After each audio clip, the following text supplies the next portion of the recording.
questo è un evento molto particolare, è una fiera che è stata realizzata proprio per il film Shazam e qui possiamo testare, come potete sentire, le nostre abilità da supereroi, perché ogni lettera di Shazam corrisponde a un superpotere e a un dio greco, e se urlate Shazam diventerete supereroi anche voi.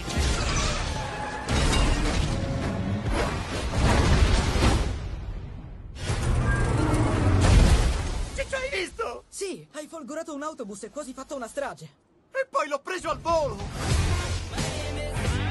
Può saltare alti edifici con un solo balzo.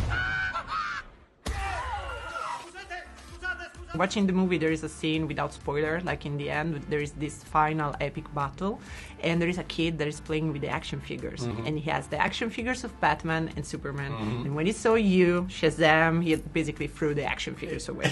So I wanted to know if it's like the time has come for the old superheroes like Batman and Not at all. Okay. No. They Shazam.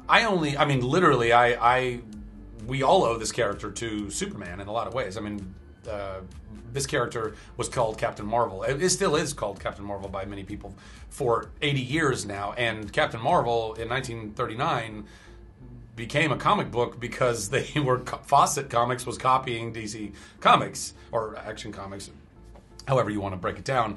They were copying Superman. So there wouldn't be a Shazam if there wasn't a Superman, first of all. Second of all, Superman is the most iconic superhero probably in the entire world, as far as like how many people know who that is, and has kept DC Comics aloft and going, and therefore keeping this character going for a long time too. So I don't think that is, if anything, that's more, I think, the idea that this kid is looking at a couple of toys and then he sees the real thing and he's like, well, why am I'd rather just watch the real thing happen than play with the toys. I'm sure he went and picked those two up and started playing again until he got the Shazam toy, and then he was playing with that one. But no, I think I love that moment in the movie. I think it's just a fun visual and a really cool nod, now Maybe. there is like the new. I think David Sandberg, the director, he's a real geek for all of the kind of the superhero stuff, and Zach is very knowledgeable too.